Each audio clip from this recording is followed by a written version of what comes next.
Hello बच्चों, आप सभी का बहुत बहुत स्वागत है हमारे क्लास में। आज हम आपके लिए लेकर आए हैं इलेक्ट्रोकेमिस्ट्री का फर्स्ट लेक्चर। ठीक है, इलेक्ट्रोकेमिस्ट्री पढ़ने से पहले हमें कुछ जानना होगा रिडॉक्स रिएक्शन के बारे में। जो बच्चे रिडॉक्स रिएक्शन जानते हैं उनके लिए बहुत अच्छी बात है, और जो नहीं जानते हैं उनको टेंशन नहीं लेना है। मैं आपको काम लायक चीजें बता दूंगा जिससे आप इलेक्ट्रोकेमिस्ट्री पढ़ सकें, पहली बात। दूसरी बात यह होगा कि वीडियो थोड़ा सा लंबा हो जाता है सभी चीजों को समझाते समझाते, क्योंकि मेरा कोशिश हमेशा होता है कि बोर्ड लेवल से लेकर कम से कम जेईई मेंस या नीट तक आपको कंटेंट हम दें। और अगर इतना कंटेंट आपको चाहिए तो थोड़ा सा वीडियो लंबा होगा ही, आप पेशेंस रख के थोड़ा सा पढ़ा कीजिए, पहली बात। दूसरी बात ये होगा कि जो मेरा इलेक्ट्रोकेमिस्ट्री है बहुत बड़ा चैप्टर है। ठीक है, रेगुलर क्लास में कम से कम 25 से 30 क्लास लगता है, तो ये बहुत बड़ा चैप्टर होने वाला है। अगर ये कंप्लीट हो जाएगा तो बहुत बड़ा बर्डन जो होगा आपके सर से हट जाएगा। कुछ लोग पढ़ चुके होंगे, बहुत अच्छी बात है, पढ़ चुके हैं वो भी पढ़ेंगे, फायदा ही होगा, लॉस कुछ होने वाला नहीं है। दूसरी बात की पिछले क्लास में हमने कहा था कि हेनरी लॉ का एक क्वेश्चन आपको बताने वाले हैं, तो एक क्वेश्चन छूटा हुआ था हेनरी लॉ का। आप इसको पॉज करके पहले नोट कर लें क्वेश्चन, इसको हम डिस्कस करेंगे, फिर हम लोग स्टार्ट करेंगे इलेक्ट्रोकेमिस्ट्री। ठीक है, चलिए नोट हो गया होगा। चलिए बहुत बढ़िया। कह रहा है कि केएच फॉर नाइट्रोजन इज इतना। नाइट्रोजन गैस है जिसके लिए केएच दे रखा है 1 × 10⁵ atm, इतने टेम्परेचर पे। आगे कह रहा है कि the mole fraction of nitrogen in air, तो मोल फ्रैक्शन नाइट्रोजन दे रखा है कितना 0.8। कहां पर? एयर में। कहां पे है ये? एयर में। उसके बाद आगे कह रहा है कि the number of mole of nitrogen from air that dissolve in 10 mole water, यानी कि आपसे निकालना है कि मोल ऑफ नाइट्रोजन क्या होगा दैट डिजॉल्व इन वाटर। चलिए और कोई इंफॉर्मेशन। हाँ, एट 5 atm टोटल प्रेशर, जहां पे टोटल प्रेशर जो होगा पी टोटल जो होगा वो आपका 5 atm है। अब जरा ध्यान से देखो, हमने कहा था ना कि हेनरी लॉ में जितने भी न्यूमेरिकल होते हैं मैक्सिमम क्वेश्चन में क्या पूछा जाता है बच्चों, तो मोल ऑफ गैस या मास ऑफ गैस। और क्वेश्चन में यदि मोल ऑफ गैस या मास ऑफ गैस हमसे पूछे तो हम कोशिश करेंगे मोल फ्रैक्शन ऑफ गैस को फाइंड आउट करने के लिए। क्लियर हुआ बात? तो चलिए, अगर हमको केएच पता है और मोल पूछ रहा है तो हेनरी लॉ का यूज तो करेंगे, तो पता है आपको। यहां से partial pressure nitrogen equal to K H into mole fraction nitrogen, आप सभी को पता है ये। चलिए आगे देखते हैं इसके बाद क्या हो सकता है। अब यहां से अगर हम मोल फ्रैक्शन नाइट्रोजन लिखें तो क्या होगा बच्चों?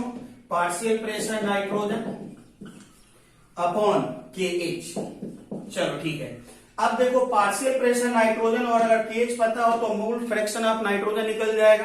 अब यहां पर बच्चे दुविधा में जाते हैं कि पार्शियल प्रेशर ऑफ नाइट्रोजन कितना लें, तो बहुत सारा सोच रहा होगा कि पार्शियल प्रेशर ऑफ नाइट्रोजन कितना ले लें 5 atm, जो कि गलत है, क्योंकि पार्शियल प्रेशर नाइट्रोजन कब का प्रेशर होता है? जब वो सॉल्यूशन में डिजॉल्व हो रहा है उस समय जितना प्रेशर लगाता है सॉल्यूशन में डिजॉल्व होने के लिए, वो उसका पार्शियल प्रेशर है। और ये जो दिया गया है ये टोटल प्रेशर है। कहां? एयर में। कहां पे?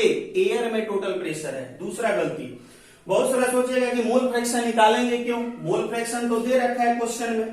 तो देखो ये जो मोल फ्रैक्शन होता है ये कब का मोल फ्रैक्शन होता है? सॉल्यूशन में या एयर में? तो सॉल्यूशन में। फिर से रिपीट करते हैं, ये जो मोल फ्रैक्शन होता है हेनरी लॉ में गैस का, ये सॉल्यूशन में मोल फ्रैक्शन होता है। और ये जो पार्शियल प्रेशर होता है गैस का वो कहां होता है? सॉल्यूशन में। बात समझ रहे हैं? एयर में नहीं होता है। यानी कि ये जो आपका मोल फ्रैक्शन दे रखा है ये कब का मोल फ्रैक्शन है बच्चों? एयर में। हमें मोल फ्रैक्शन कब का चाहिए? सॉल्यूशन में। दूसरी बात, ये जो आपका टोटल प्रेशर है कि पार्शियल प्रेशर है? तो नहीं, ये टोटल प्रेशर है। अब टोटल प्रेशर का मतलब क्या है? तो एयर में तो बहुत सारे गैस होंगे ना, एयर में बहुत सारे गैस होंगे, नाइट्रोजन, ऑक्सीजन, हाइड्रोजन। लेकिन हम ये मानकर चलते हैं कि मुख्य जो कंटेंट होते हैं एटमॉस्फेयर में वो नाइट्रोजन और क्या होते हैं? ऑक्सीजन ही होते हैं, क्योंकि नाइट्रोजन करीब करीब 78-79% और ऑक्सीजन 20-21%, यानी कि बाकी जो बच जाते हैं 1% में सारे गैस होते हैं। तो हम मानकर चलते हैं कि मुख्य दो ही कंपोनेंट होता है, नाइट्रोजन और ऑक्सीजन। तो नाइट्रोजन है, ऑक्सीजन है और भी गैस है, इन सब का जो टोटल प्रेशर है इन सबका जो टोटल प्रेशर है वो कितना है, वो है आपका 5 atm, ठीक है। और इस एयर में, ये एयर है मेरा, और इस एयर में जो नाइट्रोजन का मोल फ्रैक्शन है वो कितना है, वो है आपका, किधर गया, 0.8। तो अब बताओ कि यहां से अगर हम पार्शियल प्रेशर एयर में यानी कि एटमॉस्फेयर में अगर पार्शियल प्रेशर नाइट्रोजन लिखना चाहें तो क्या लिखेंगे, मोल फ्रैक्शन नाइट्रोजन कहां, एयर में, इनटू पी टोटल, किसका, एयर का। अब जरा समझना, ये जो हम लिखे हैं ये कहां से लिखे हैं, तो डाल्टन्स लॉ से जो आप पढ़े हुए थे, याद है कि पार्शियल प्रेशर ऑफ गैस जो होता है वो इक्वल होता है किसके, mole fraction into total pressure. 11th में पढ़े हुए थे, याद करो कि दो या दो से अधिक गैसों का मिक्सचर बनाया जाए तो उसमें किसी एक गैस का अगर हम पार्शियल प्रेशर पूछें तो उस गैस का पार्शियल प्रेशर क्या होता था, उस गैस का mole fraction into total pressure. हम उसी का यहाँ पे यूज किए हैं। चलिए, तो अब यहां से पार्शियल प्रेशर नाइट्रोजन जो होगा वो है मोल फ्रैक्शन नाइट्रोजन इन एयर 0.8 और पी टोटल कितना है 5, यानी हो गया 4 atm। तो ये जो निकला बच्चों कि एयर से जो नाइट्रोजन आएगा उस सॉल्यूशन में कितना प्रेशर लगाएगा, 4 atm। चलिए पॉज करके नोट करेंगे, हो गया होगा ये। लेकिन मेरा काम अभी भी नहीं बना, जो पूछा गया है हम वो फाइंड आउट अभी नहीं कर पाए। अब हमसे कहा गया है कि आप क्या निकालें यहां से, मोल फ्रैक्शन नाइट्रोजन। तो मोल फ्रैक्शन नाइट्रोजन अब लिखते हैं, मोल फ्रैक्शन नाइट्रोजन का पार्शियल प्रेशर नाइट्रोजन निकल चुका है 4 अपॉन KH। KH कितना दे रखा था क्वेश्चन में, KH था आपका 1 इंटू 10⁻⁵ यानी 4 इंटू 10⁻⁻5 atm। कुछ याद आ रहा है, कुछ याद आ रहा है, हमने क्या कहा था कि जब भी हेनरी लॉ में गैस का मोल फ्रैक्शन 10⁻⁻2 -3 -4 -5 आए तो ये मानकर चलना कि उस सॉल्यूशन में मैक्सिमम लिक्विड ही है, गैस का अमाउंट बहुत कम है। मतलब हम ये सीधे तुमसे कहे थे कि मोल ऑफ लिक्विड बहुत बहुत ज्यादा होता है मोल ऑफ गैस से, और हम इसी का यूज करेंगे। तो इसके जगह पर अगर हमसे पूछा जाता है क्या लिख सकते हैं, मोल फ्रैक्शन ऑफ नाइट्रोजन की जगह पर क्या लिख सकते हैं, mole of nitrogen upon mole of nitrogen plus mole of water लिख सकते हैं ना। अब इस दोनों के में अगर ऐड करें तो हम दोनों को ऐड करके किसके मोल के बराबर लिखेंगे, वाटर के मोल के बराबर, क्योंकि हमने क्या कहा कि मोल फ्रैक्शन बहुत छोटा है, और मोल फ्रैक्शन बहुत छोटा है इसका मतलब क्या हुआ बच्चों कि जो नाइट्रोजन है इसका मोल क्या है, बहुत छोटा है, किसके कंपेयर में, वाटर के कंपेयर में। तो इस दोनों को ऐड करें तो हम किसके बराबर लिख सकते हैं, mole of water. Mole of water अगर लिखें तो फाइनली आपको क्या मिलेगा, जल्दी से देखिएगा यहाँ पे। चलिए, तो 4 इंटू 10⁻⁻5 मोल ऑफ नाइट्रोजन निकालना है अपॉन इस दोनों को ऐड करके हम किसके बराबर लिख लेंगे, मोल ऑफ वाटर। चलो ठीक है, अब यहां से मोल ऑफ नाइट्रोजन क्या हो गया, 4 into 10⁻⁵ into mole of water. अब 4 यहां से देखो, तो मोल ऑफ नाइट्रोजन क्या हो गया, जल्दी से देखो, 4 into 10⁻⁵ into mole of water question में दे रखा है 10, हो गया 4 इंटू 10⁻⁻4 मोल। ये हमारा आंसर हुआ। पॉज करके नोट करेंगे।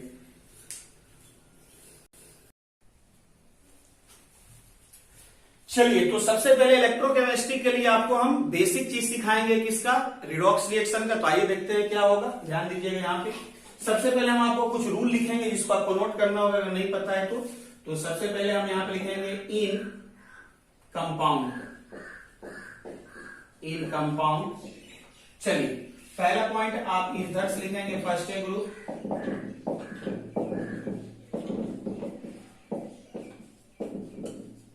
सेकेंड ए ग्रुप का एलिमेंट क्या होता है बच्चों,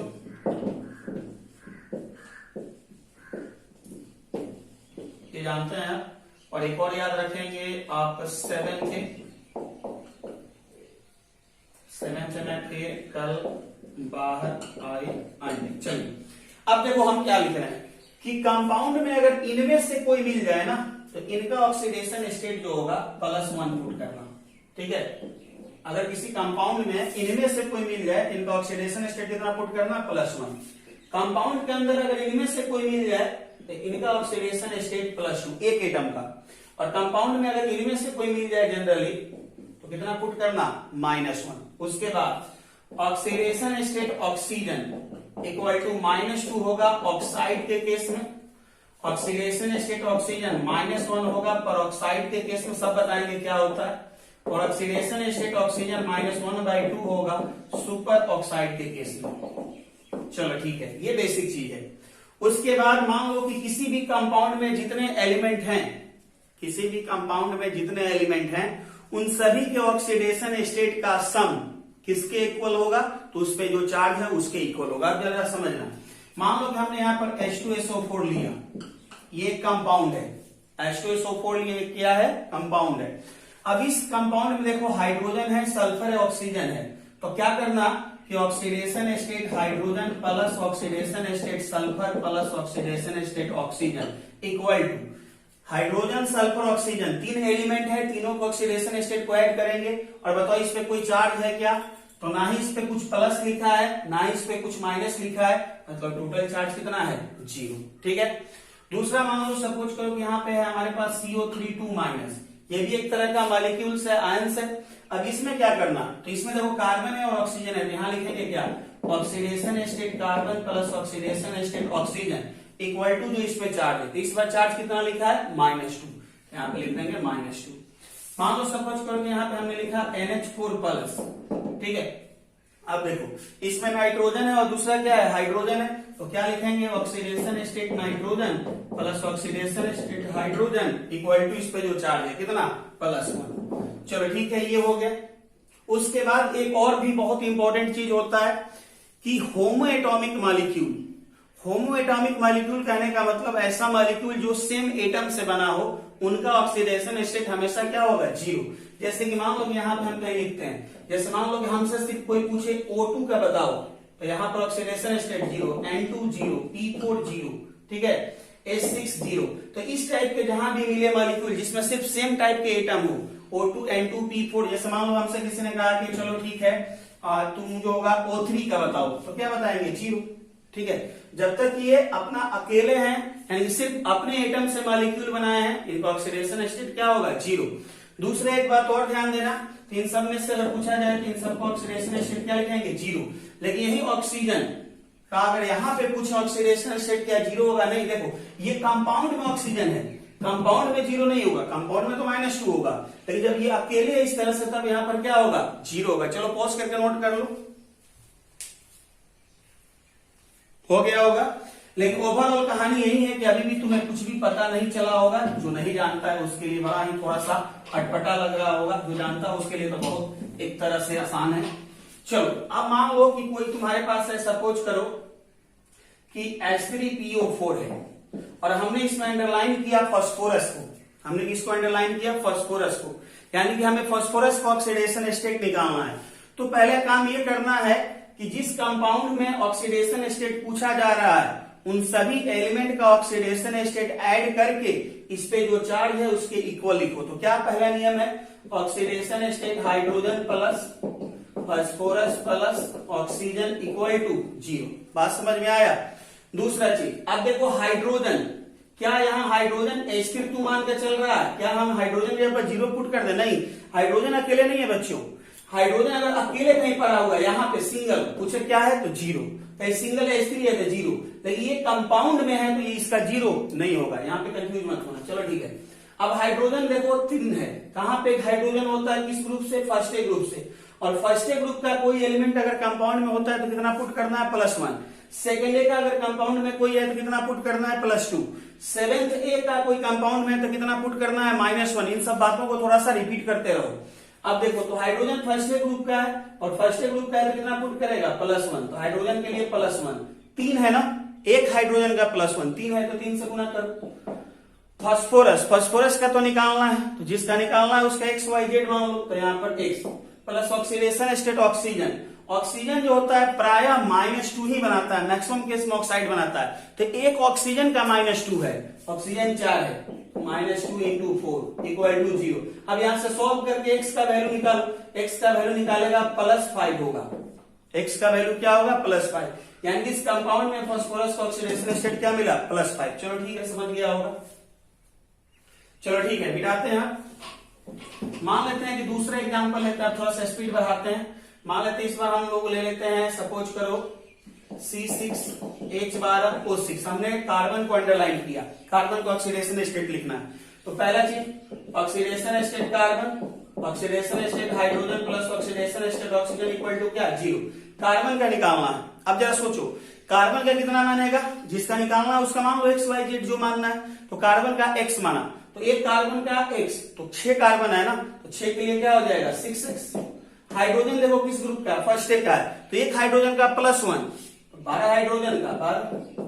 ऑक्सीजन का, एक ऑक्सीजन का -2 होता है, यहां पर 6 ऑक्सीजन है, -2 इक्वल टू 0। अब यहां से x का वैल्यू निकालेगा, कितना मिलेगा 0, यानी कि इस कंपाउंड में कार्बन का ऑक्सीडेशन स्टेट क्या मिला आपको 0। चलो एक और ले लेते हैं। मान लो कि इस बार हमने लिया K2Cr2O7, K2Cr2O7, K2Cr2O7। हमने कहा क्रोमियम का निकालो, कोई दिक्कत नहीं है। पहला point oxidation state potassium plus oxidation state chromium plus oxidation state oxygen equal to 0। अब पोटेशियम देखो किस ग्रुप का है बच्चों, फर्स्ट ग्रुप का, देखो ध्यान से फर्स्ट का, तो एक पोटेशियम का +1, तो 2 के लिए कितना +2।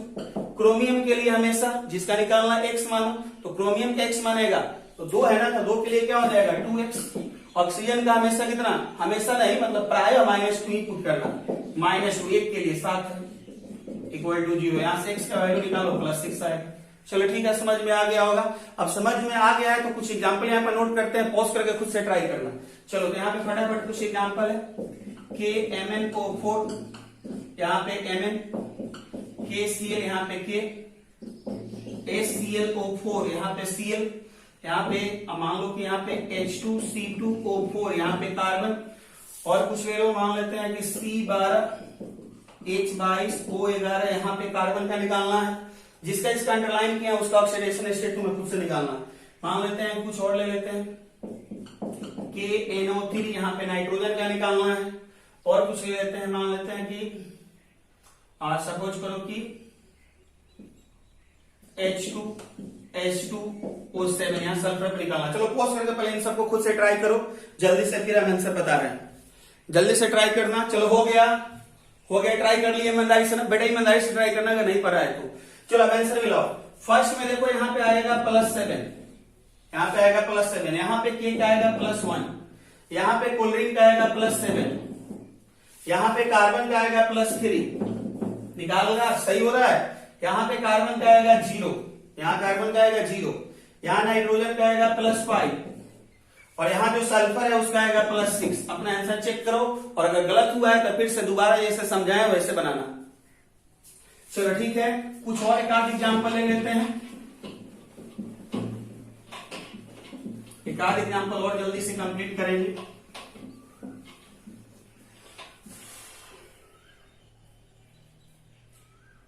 मान लो कि हमको जो होगा निकालना है, सपोज करो Fe2O5 का, Fe2O5 का, या Fe2O5, Fe3O4 का। यहां हमने कहा कि Fe का निकालो। क्या करना है, फटाफट जोड़ो, oxidation state Fe plus oxidation state oxygen equal to 0। Fe का निकालना क्या हमने कहा है, जिसका निकालना x, एक Fe का x, तो 3 का कितना हो गया 3x। ऑक्सीजन का अकेले कितना -2, 4 है, -2 × 4 इक्वल टू 0। यहां से x का वैल्यू निकालो +8/3 निकल गया। हाँ एक बात और बच्चों बहुत ध्यान से सुनना मेरा, ऑक्सीडेशन स्टेट पॉजिटिव भी आ सकता है, नेगेटिव भी आ सकता है, फ्रैक्शन भी हो सकता है, 0 भी हो सकता है। फिर से रिपीट करते हैं, oxidation state may be positive, may be negative, may be fraction, may be 0। परेशान नहीं होना है, क्लियर हो गया। जैसे ये हमारा क्या है फ्रैक्शन में, क्लियर। चलो ठीक है, अब कुछ माइनस प्लस वाला लेते हैं। अब जैसे कि मान लो कि हमारे पास जो होगा PO4 3- है, किसी ने कहा कि फास्फोरस का ऑक्सीडेशन स्टेट अब बता दो, तो क्या करेंगे, सिखाया था ना, oxidation state P plus oxidation state O equal to, charge इस पर कितना है -3, क्योंकि इसके पहले कोई चार्ज नहीं होता था कंपाउंड के ऊपर, तो हम 0 लिखते थे इक्वल टू में, लेकिन इस बार चार्ज कितना है -3, तो चार्ज कितना लिख दिया -3। अब फास्फोरस का निकालना है, तो इसका कितना हो गया x, ऑक्सीजन का याद है -2 एक के लिए, तो 4 है ना, -2 इंटू 4 इक्वल टू -3। यहां से x का वैल्यू निकालो, कितना मिला, +5। यानी इस कंपाउंड में फास्फोरस यानी P का ऑक्सीडेशन स्टेट क्या मिला आपको, +5 मिला। चलिए दूसरा एग्जाम्पल मान लेते हैं। सपोज कीजिए कि हमने लिया CO3 2-, हमने कहा कार्बन का निकालो, तो फिर से वही कहानी कि oxidation state carbon plus oxidation state oxygen equal to कितना, -2। अब कार्बन का तो निकालना है, तो x, एक ही कार्बन है ना, एक कार्बन है तो x है। अगर मान लेते यहाँ पे 2 कार्बन रहता तो 2x लिखते, यहाँ पे 3 रहता है तो 3x लिखते, प्लस ऑक्सीजन का जानते हो एक का -2 3 है, तो -2 इंटू 3 इक्वल टू -2। यहां से x का वैल्यू निकालो, +4 आएगा। यानी इस कंपाउंड में कार्बन का ऑक्सीडेशन स्टेट कितना मिल गया, +4 मिल गया। चलो ठीक है, एक और एग्जांपल ले लेते हैं। सपोज करो कि हमारे पास है C2O4 2-, कार्बन का निकालना है। तो देखो कार्बन का क्या लिखो, एक के लिए क्या मानता है, x, तो 2 कार्बन है तो क्या हो गया 2x। ऑक्सीजन का कितना, -2 इंटू 4 इक्वल टू चार्ज कितना है, -2। अब यहां से x का वैल्यू निकालेगा, +3 आएगा। तो इस तरह से तुम क्या निकाल सकते हो, ऑक्सीडेशन स्टेट। पॉज करके नोट करो जल्दी से। चलो ठीक है, हम कोशिश कर रहे हैं कि जल्दी से रिकवर करें इसको। हाँ, उसके बाद कुछ एग्जांपल देते हैं। चलो कुछ एग्जांपल देते हैं, जो खुद से ट्राई करो। मान लो कि यहाँ पे पहला हमने लिया NO3- नाइट्रोजन का, दूसरा हमने लिया SO4 2-, यहाँ सल्फर का निकालना है। थर्ड में हमने लिया मान लो PO4 3-, यहाँ पे फास्फोरस का निकालना है। फिर हम ले सकते हैं और MnO4-, यहाँ Mn का निकालना है। Cr2O7 2-, यहाँ पे क्रोमियम का निकालना है। चलो इन सबका जल्दी से ट्राई करो। हो गया ट्राई, चलो ठीक है। यहां नाइट्रोजन का जो निकालेगा वो आएगा +5, यहां जो सल्फर का निकालेगा वो आएगा +6। समझ पा रहे हो ना, सो तो नहीं रहे हो। उसके बाद यहाँ पे फास्फोरस का निकालेगा आएगा +5, निकाल कर चेक किया है ना, आंसर सही आ रहा होगा। यहाँ पे Mn का निकालेगा +7, यहाँ पे क्रोमियम का निकालेगा +6।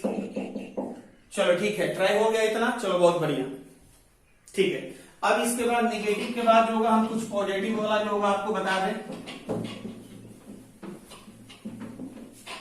निगेटिव के बाद कुछ पॉजिटिव वाला, मान लो कि सपोज करो हमारे पास है NH4+, अंडरलाइन किया कि नाइट्रोजन का निकालो, तो हर जगह एक ही कहानी है। क्या लिखेंगे, oxidation state nitrogen plus oxidation state hydrogen equal to कितना, +1, क्योंकि 2 ही एलिमेंट है, नाइट्रोजन हाइड्रोजन, तो दोनों का ऑक्सीडेशन स्टेट ऐड करेंगे। और किसके बराबर लिखते हैं, तो जो इस पे चार्ज होता है, इस पे चार्ज इस पर कितना है, +1, हमने लिखा +1। अगर यहाँ पे कुछ नहीं होता, ना प्लस होता ना माइनस होता, तो यहाँ पे क्या लिखते, 0। अगर यहाँ -2 होता तो यहाँ क्या लिखते, -2। चलो ठीक है, अब नाइट्रोजन का निकालना है, तो हाइड्रोजन का +1 इंटू 4 इक्वल टू क्या हो गया, 0। तो x इक्वल टू, सॉरी 0 नहीं, +1 है। यहां से x का वैल्यू निकालेगा, कितना मिलेगा, -3। यानी इस कंपाउंड में नाइट्रोजन का ऑक्सीडेशन स्टेट कितना है, -3 है। दूसरा मान लो ले लेते हैं। सपोज करो कि हम लिए H3O+, और इस बार अंडरलाइन किया ऑक्सीजन को, यानी ऑक्सीजन का पुट नहीं करना, ऑक्सीजन का निकालना है। तो लिखो oxidation state hydrogen plus oxidation state oxygen equal to +1, क्यों चार्ज है +1। अब जरा देखो, हाइड्रोजन फर्स्ट एक ग्रुप पे कितना पुट करते हैं बच्चों, +1, एक के लिए, 3 के लिए, प्लस के लिए। ऑक्सीजन का निकालना है, तो ऑक्सीजन को मान लो x इक्वल टू +1, यहाँ से x का वैल्यू निकालो, कितना मिलेगा, -2। यानी इस कंपाउंड में ऑक्सीजन का ऑक्सीडेशन स्टेट कितना हो गया, -2। तो इस तरह से आप एक ऑक्सीडेशन स्टेट निकालने के लिए सीख गए। उसके बाद आप जो होंगे क्या करेंगे कि आपके पास अगर 11th का बुक होगा रिडॉक्स रिएक्शन का, तो उसमें से कुछ आप क्वेश्चन लेकर बनाएंगे, इस तरह से ऑक्सीडेशन स्टेट निकालेंगे। चलिए ठीक है,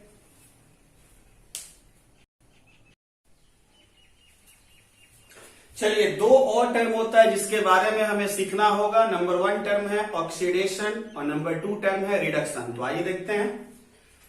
ऑक्सीडेशन के बारे में आप सुने होंगे पहले, अगर नहीं पढ़े होंगे रिडॉक्स रिएक्शन, तो आप सुने होंगे कि ऑक्सीजन को अगर ऐड करते हैं या हाइड्रोजन को रिमूव करते हैं उसे ऑक्सीडेशन कहते हैं, और ठीक इसके उल्टा ऑक्सीजन को रिमूव कर दें और हाइड्रोजन को ऐड कर दें तो इसे रिडक्शन कहते हैं। लेकिन इसके अलावा हमें ऑक्सीडेशन और रिडक्शन के लिए इलेक्ट्रॉनिक कंसेप्ट आपको सीखना होगा।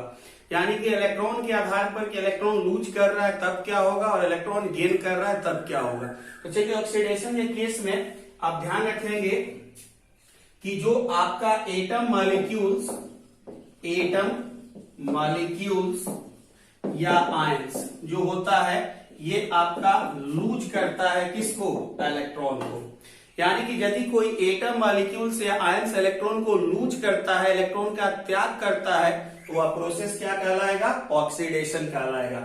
दूसरी बात कि अगर ऑक्सीडेशन हो रहा है तो इलेक्ट्रॉन निकल रहा है, और इलेक्ट्रॉन निकल रहा है तो पॉजिटिव चार्ज बढ़ेगा। पॉजिटिव चार्ज बढ़ने का मतलब है ऑक्सीडेशन स्टेट बढ़ेगा। तो आप लिख सकते हैं oxidation state increases. Oxidation state increases का मतलब क्या हुआ, तो इसका मतलब हुआ कि पॉजिटिव चार्ज आपका बढ़ेगा और जो आपका निगेटिव चार्ज है वो आपका घटेगा। दूसरी बात कि वैसा स्पेसीज जिसका ऑक्सीडेशन हो रहा है हम उसे कहेंगे रिड्यूसिंग एजेंट। क्या कहेंगे, रिड्यूसिंग एजेंट। शॉर्ट में हम आपको बता रहे हैं, डिटेल्स में तो ये पूरे 8-10 क्लास लगता है, लेकिन हम आप चाह रहे हैं कि शॉर्ट में आपको एक मोटा मोटी बात आपको समझ में आ जाए कि जब हम यूज करें तो थोड़ा आप परिचित रहें। तो रिड्यूसिंग एजेंट किसे कहेंगे, जिसका ऑक्सीडेशन होगा। और ऑक्सीडेशन कब होगा, जब इलेक्ट्रॉन को लूज करेगा, और इलेक्ट्रॉन को लूज करेगा तो उसका ऑक्सीडेशन स्टेट बढ़ेगा। बढ़ने का सेंस है कि पॉजिटिव चार्ज बढ़ेगा और निगेटिव चार्ज घटेगा, ठीक है। और जिसका ऑक्सीडेशन होगा हम उसी को क्या कर सकते हैं, रिड्यूसिंग एजेंट। बहुत सिंपल सा चीज है, आप समझ गए होंगे। चलिए नोट कर लीजिए पॉज करके। चलिए हो गया। उसके बाद ऑक्सीडेशन के बाद जो सेकेंड टर्म है बच्चों हम उसे कहेंगे रिडक्शन, ठीक है। रिडक्शन का मतलब हुआ कि एटम मॉलिक्यूल्स या आयंस इलेक्ट्रॉन को लूज नहीं करेगा, गेन करेगा, गेन्स इलेक्ट्रॉन, ठीक है।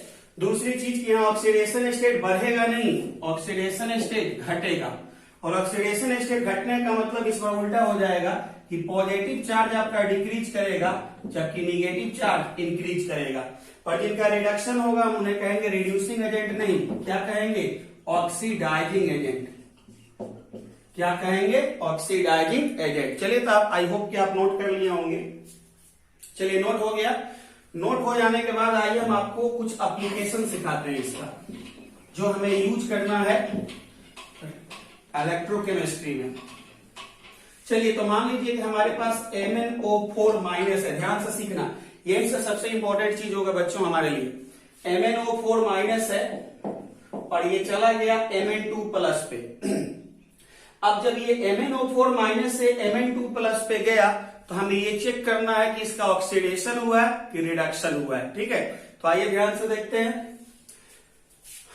पहले आप जैसे देखो यहाँ Mn है, यहाँ Mn है, तो पहले आप इस Mn का ऑक्सीडेशन स्टेट निकालो और फिर इसका ऑक्सीडेशन स्टेट निकालो, फिर देखो कितना का चेंज हो रहा है। तो देखो यहाँ पर हमें किसका निकालना है बच्चों, Mn का। सिखाए थे निकालने के लिए, तो जिसका निकालना है उसको क्या मानो, x।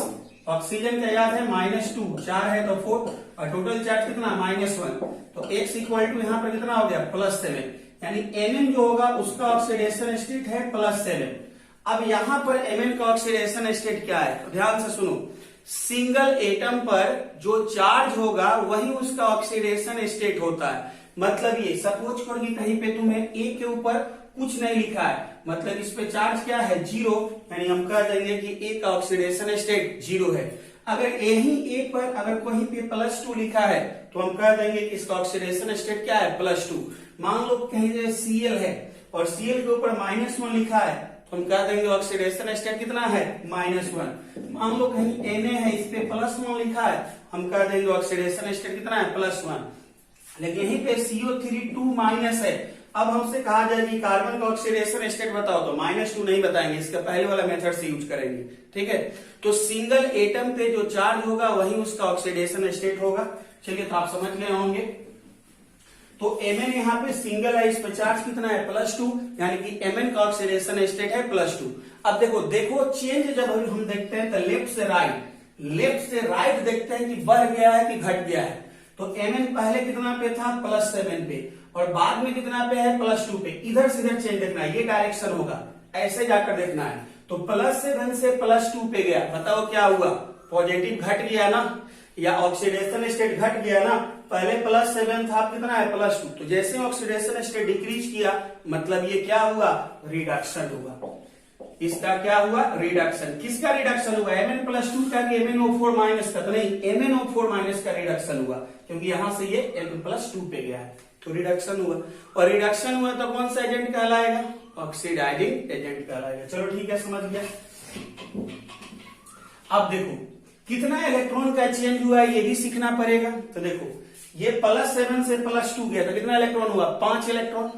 एक Mn कितना इलेक्ट्रॉन, 5 इलेक्ट्रॉन। तो +7 से कहां गया, +2, यानी कि 5 इलेक्ट्रॉन एक्सेप्ट किया है। जब एक्सेप्ट करेगा तो इलेक्ट्रॉन को रिएक्टेंट के साइड में लिखना, जब एक्सेप्ट करेगा तो इलेक्ट्रॉन को रिएक्टेंट के साइड में। लेकिन यदि ऑक्सीडेशन होता तो इलेक्ट्रॉन को लूज करता, तो इसको कहां लिखना, राइट साइड में। जैसे दूसरा एग्जांपल हम तुम्हें समझाते हैं। सपोज करो कि यहां पर C2O4 2 माइनस है और ये चला गया सपोज करो कि CO2 पे। अब यहां से यहां देखो कि क्या चेंज हुआ, तो पहले यहां पे निकालो और फिर यहां पे निकालो। तो यहां पर तुम्हें किसका पता है, कार्बन का पता है कि ऑक्सीजन का पता है, तो तुम्हें ऑक्सीजन का पता है, जिसका पता है उसका पुट करो। तो ऑक्सीजन का तुम्हें बताए हुए थे कितना, माइनस, कार्बन का नहीं पता, निकालना है। तो एक कार्बन का x मानो तो दो कार्बन का कितना हो गया, 2x। ऑक्सीजन एक का कितना बताए हुए थे, -2, टोटल कितना है 4, इक्वल टू -2। अब यहां से देखो x जब तुम निकालेगा तो तुम्हें +3 मिलेगा, यानी कि यहां पर जो कार्बन है उसका ऑक्सीडेशन स्टेट +3 है। अब यहां पे कार्बन का निकालो, तो यहां पे कार्बन के लिए x, ऑक्सीजन का -2 इंटू 2 इक्वल टू 0, तो x इक्वल टू कितना मिलेगा, +4। तो यहां पे कार्बन का मिला +4, ठीक है। अब जरा ध्यान से समझो, चेंज किधर से किधर देखना है, लेफ्ट टू राइट। तो पहले कार्बन +3 पे है, बाद में कितना हो गया, +4, यानी कि ऑक्सीडेशन स्टेट बढ़ गया है, और बढ़ गया है तो क्या हुआ है, ऑक्सीडेशन हुआ है। तो यहाँ पे हम कहेंगे कि क्या हुआ है, ऑक्सीडेशन। और ऑक्सीडेशन हुआ तो कौन सा agent, oxidising agent, sorry reducing agent, उल्टा है। ऑक्सीडेशन तो reducing agent, reduction oxidising agent. चलो ठीक है। अब जरा समझो कि +3 से +4 गया तो एक इलेक्ट्रॉन हुआ एक कार्बन में, नहीं कार्बन का संख्या कितना है, 2 है, तो +3 से +4, एक कार्बन के लिए एक इलेक्ट्रॉन, दो कार्बन के लिए 2 इलेक्ट्रॉन। अच्छा अब ये 2 इलेक्ट्रॉन कहां लिखें, क्या यहां लिखना लेफ्ट साइड में सही होगा, नहीं, लेफ्ट साइड में लिखना सही नहीं, गलत होगा। ये 2 इलेक्ट्रॉन हम कहां लिखेंगे, राइट साइड में। क्यों ऐसा भाई, क्योंकि जब ऑक्सीडेशन हुआ तो इलेक्ट्रॉन लूज किया, और इलेक्ट्रॉन लूज किया तो प्रोडक्ट साइड में। जब रिडक्शन होगा तो इलेक्ट्रॉन एक्सेप्ट करेगा, और एक्सेप्ट करेगा तो रिएक्टेंट साइड में। जैसे कि यहाँ पर रिडक्शन हुआ है तो इलेक्ट्रॉन कहां लिखे हैं, रिएक्टेंट साइड में। यहाँ ऑक्सीडेशन हुआ तो इलेक्ट्रॉन कहां लिखे हैं, प्रोडक्ट साइड में। चलो ठीक है, ये 2 कंसेप्ट क्लियर हो गया। उसके बाद और भी हमारे पास एग्जाम्पल है। सपोज करो कि इस बार हमने SO4 2 माइनस लिया और ये चला गया SO2 पे, मान लो, ठीक है। अब चेक करो, तो यहाँ सल्फर का निकालो, तो सल्फर का x, ऑक्सीजन का -2 इंटू 4 इक्वल टू -2। यहां से सॉल्व करेगा, x का वैल्यू आएगा +6, यानी सल्फर का ऑक्सीडेशन स्टेट है यहाँ +6। यहां सल्फर का निकालो तो x -2 into 2 equal to charge कितना, 0, तो +4। तो यहाँ सल्फर कितना आया, +4। अब जरा ध्यान से समझना बच्चों, सल्फर +6 से कहां पहुंचा है, +4 पे। रिडक्शन हुआ ना, क्योंकि ऑक्सीडेशन स्टेट घट गया, ठीक है। तो इसका क्या हुआ, रिडक्शन हुआ। और यदि रिडक्शन हुआ तो ये कौन सा एजेंट कहलाएगा, ऑक्सीडाइजिंग एजेंट। दूसरी बात कि +6 से +4 गया तो 2 इलेक्ट्रॉन चेंज हुआ एक के लिए, और सल्फर कितना है, एक ही है, इसलिए टोटल कितना इलेक्ट्रॉन का चेंज हुआ, 2 इलेक्ट्रॉन का। अब ये 2 इलेक्ट्रॉन कहां लिखे, रिएक्टेंट साइड में लिखे कि प्रोडक्ट साइड में लिखे, तो रिएक्टेंट साइड में, क्योंकि यहां पर क्या हुआ है, रिडक्शन हुआ, तो यहां पर लिख लेंगे 2 इलेक्ट्रॉन। चलो बात समझ में आया। दूसरा मान लेते हैं, ले लेते हैं। सपोज करो कि यहां पर Cr2O7 2 माइनस है और चला गया Cr+3 पे। अब जरा समझना इस बात को, पहले यहां क्रोमियम का निकालो, और यहां तक क्रोमियम का पता है कि +3 ऑक्सीडेशन स्टेट, क्योंकि सिंगल एटम पे जो चार्ज है वही उसका ऑक्सीडेशन स्टेट है। तो पहले यहां क्रोमियम के निकालो, निकालने का तरीका पता है, क्रोमियम का निकालना है, इसका x मानना होगा, एक क्रोमियम का x, तो 2 क्रोमियम का कितना, 2x, प्लस ऑक्सीजन का पता है -2, एक का 7 है, तो 7 से मल्टीप्लाई इक्वल टू चार्ज कितना, -2। यहां से सॉल्व करके निकालेगा, x का वैल्यू +6 आएगा, x का वैल्यू +6 है, इसका मतलब हुआ कि क्रोमियम का ऑक्सीडेशन स्टेट कितना हो चुका है, +6। अब यहाँ +6 है बच्चों, यहाँ पे +3 है, क्या हुआ, +6 से कहां गया +3, ऑक्सीडेशन स्टेट डिक्रीज किया, मीन्स इसका क्या हुआ रिडक्शन हुआ। क्लियर हुआ बात, इसका क्या हुआ रिडक्शन। अब जरा सोचो कि जिसका रिडक्शन होता है उसे कौन एजेंट कहेंगे, तो ऑक्सीडाइजिंग एजेंट कहेंगे। अब कितना इलेक्ट्रॉन का रिडक्शन में चेंज हुआ, तो देखो +6 से कहां गया +3, 3 इलेक्ट्रॉन, लेकिन जब भी जो 3 इलेक्ट्रॉन हुआ वो एक क्रोमियम में हुआ, और क्रोमियम का संख्या 2 है, तो एक में अगर चेंज हुआ 3 इलेक्ट्रॉन का, तो 2 में कितना 6 इलेक्ट्रॉन का। अच्छा, ये 6 इलेक्ट्रॉन कहां लिखेंगे, रिएक्टेंट साइड में, क्योंकि क्या हो रहा है रिडक्शन। रिडक्शन में हमेशा चेंज इन इलेक्ट्रॉन कहां लिखना है, रिएक्टेंट साइड में। अगर ऑक्सीडेशन होगा तो चेंज इन इलेक्ट्रॉन कहां लिखना है, प्रोडक्ट साइड में। चलो ठीक है, नोट कर लो जल्दी से इसको। चलो नेक्स्ट पॉइंट पे आते हैं हम लोग।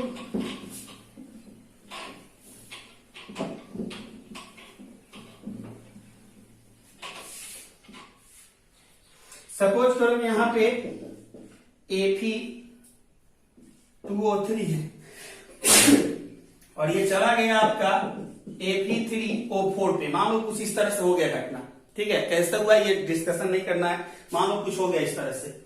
अब यहाँ पे Fe का निकालो, तो यहाँ पे निकालो Fe का, तो एक Fe का x, तो 2 के लिए 2x, ऑक्सीजन का पता है -2 × 3 इक्वल टू इस पे चार्ज कितना है 0, यहां से x निकालेगा +3, यानी यहाँ पे Fe है +3।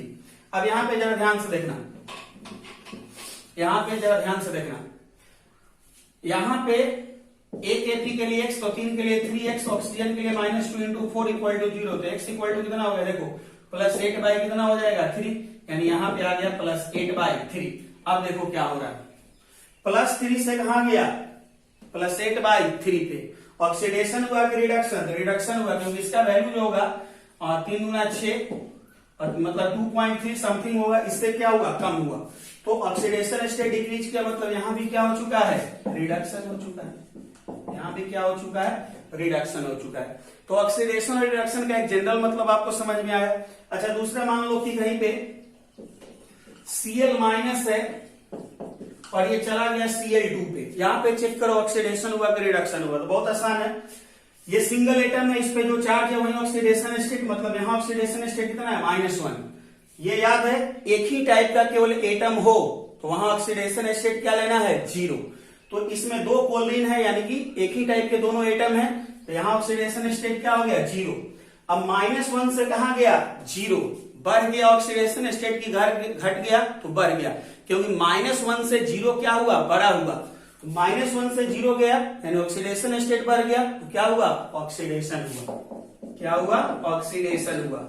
अब इस ऑक्सीडेशन में कितना इलेक्ट्रॉन का चेंज हुआ चेक कर सकते हो, यहाँ पे 2 लगा लो, बैलेंस कर लो, -1 से 0 एक के लिए इलेक्ट्रॉन, तो 2 के लिए 2 इलेक्ट्रॉन। चलो ठीक है, उसी तरह से मान लो कि कहीं पे और है, सपोज करो कि कहीं पे H2O है और ये H2O जो होगा मान लेते हैं बना लिया कहीं पे, सपोज करो OH- O2। अब देखो यहाँ पे निकालो, तो हाइड्रोजन के लिए पता है +1 होगा, ऑक्सीजन के लिए पता है कितना -2, यहाँ पे ऑक्सीजन को निकाल कर देखना -2 आएगा, हाइड्रोजन +1 आएगा, यहाँ पे ऑक्सीजन 0। अब देखो हाइड्रोजन यहाँ भी +1 है, यहाँ भी +1 है, कोई चेंज नहीं है, ऑक्सीजन यहाँ -2 यहाँ -2, लेकिन -2 से यहां पर कहां चला गया 0 पे, तो -2 से कहां गया 0 पे, मतलब ऑक्सीडेशन स्टेट क्या हो गया बढ़ गया है, और जहां भी ऑक्सीडेशन स्टेट बढ़ेगा हम उसे क्या कहेंगे ऑक्सीडेशन हुआ, और ऑक्सीडेशन हुआ तो कौन एजेंट रिड्यूसिंग एजेंट, रिडक्शन हुआ तो कौन एजेंट ऑक्सीडाइजिंग एजेंट। चलो ठीक है, इसके बाद जो होगा मान लेते हैं, कुछ और एग्जाम्पल लेना चाहो तो ले सकते हो, जैसे मान लो कि कहीं पे हम लिए CrO4 2- और ये चला गया मान लो कि Cr+3 पे, चेक करके देखो, यहाँ पहले क्रोमियम निकालो, तो क्रोमियम का x -2 × 4 इक्वल टू -2, यहां से निकालेगा +6 आएगा, यानी क्रोमियम यहाँ पे कितना शो कर रहा है +6। यहाँ क्रोमियम सिंगल एटम है, उस पर जो चार्ज है वही उसका ऑक्सीडेशन स्टेट, यानी यहाँ पर कितना +3। अब जरा ध्यान से देखो, +6 से कहां गया +3, घट गया ना, ऑक्सीडेशन स्टेट घट गया, मतलब क्या हुआ रिडक्शन हुआ, यहां भी क्या हुआ रिडक्शन हुआ।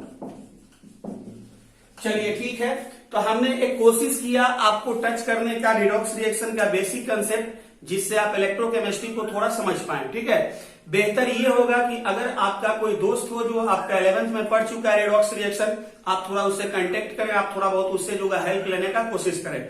जो मेरा नेक्स्ट वीडियो होगा उसमें हम आपको स्टार्ट कर देंगे इलेक्ट्रोकेमिस्ट्री, ठीक है। दूसरी बात यह है कि आधे लोग जो है मेरे साथ चल रहे हैं, आधे लोग जो होंगे बहुत पीछे हैं, तो कोशिश कीजिए कि जिस दिन वीडियो मिले उसी दिन उसका होमवर्क खत्म हो जाए, ठीक है। ऐसा नहीं कि चलो वीडियो तो है आज नहीं कल देख लेंगे, तो इस तरह से करते करते बहुत सारा वीडियो जो होगा आपका हो जाएगा और फिर आप बहुत पीछे हो जाएंगे। और फिर हम कोशिश ये कर रहे हैं कि हर रोज कम से कम एक वीडियो आपको डालें, ठीक है। तो मिलते हैं नेक्स्ट वीडियो में, और नेक्स्ट वीडियो में मेरा इलेक्ट्रोकेमिस्ट्री स्टार्ट हो जाएगा।